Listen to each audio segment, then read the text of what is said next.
ಕಾರ್ಯಕರ್ತರಿಗೆ ಮೆಚುರಿಟಿ ಇಲ್ಲ ಅಂದ್ರು ಈಶ್ವರಪ್ಪ. ಪ್ರಚಾರಕ್ಕಾಗಿ ಬಿಜೆಪಿ ಯುವ ಕಾರ್ಯಕರ್ತರು ರಾಜೀನಾಮೆ ಕೊಡ್ತಾರಷ್ಟೇ ಅಂದ್ರು ಸಂಸದ ಸಿದ್ದೇಶ್ವರ್.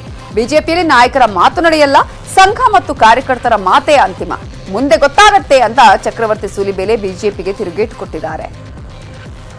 ಹೂನ್ರಿ, ನಮ್ಮ ಕಾರ್ಯಕರ್ತರಿಗೆ ಇನ್ನೂ ಮೆಚುರಿಟಿ ಕೆಲವರಿಗೆ ಕಮ್ಮಿ. ಈ ದೇಶಕ್ಕೆ ಶ್ಯಾಮ್ ಪ್ರಸಾದ್ ಮುಖರ್ಜಿ ಸಾಯ್ತೀರಿ ಅಂತ ಗೊತ್ತಿದ್ರಲ್ಲ, ಯಾಕಪ್ಪ ಸಾಯಕ್ ಹೋದ್ರು, ನಾನು ರಾಜೀನಾಮೆ ಕೊಟ್ಟು ಹೋಗ್ತೀನಿ ಅಂತ ಯಾರ ಅಂದ್ರೇನು? ಈ ಹುಡುಗರಿಗೆ ಇನ್ನೂ ಮೆಚುರಿಟಿ ಕಮ್ಮಿ. ಯಾರು ಹಿರಿಯರ ಬಗ್ಗೆ ಮಾತಾಡ್ತಾರೆ, ನಾವು ಅದನ್ನ ಸಮಾಧಾನ ಮಾಡ್ತೀವಿ. ಅವ್ರು ರಾಜೀನಾಮೆ ಕೊಟ್ಟರು ಅಂತ ರಾಜೀನಾಮೆ ಅಕ್ಸೆಪ್ಟ್ ಮಾಡ್ಕೊಂಡು ಮನೆ ಕಳ್ಸೋದು 5 ನಿಮಿಷದ ಕೆಲಸ. ಅವ್ರಿಗೆ ನಾವು ಸಮಾಧಾನ ಮಾಡ್ತೀವಿ, ಇದು ಒಳ್ಳೇದಲ್ಲ, ನಿಮ್ಗೆ ತೃಪ್ತಿ ಪಡಿಸ್ತೀವಿ, ಬದಲಾವಣೆ ಆಗ್ತಾರೆ ಅನ್ನೋ ನಂಬಿಕೆ ನನಗಿದೆ.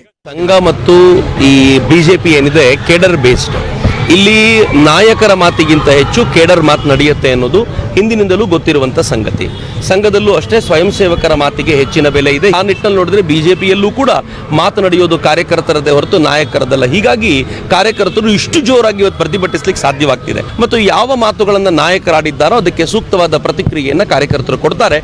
ಹಿರಿಯ ನಾಯಕರು ಅದಕ್ಕೆ ಬೇಕಾಗಿರುವಂತ ವಾತಾವರಣ ರೂಪಿಸ್ತಾರೆ ಅಂತ ಭಾವಿಸ್ತೇನೆ.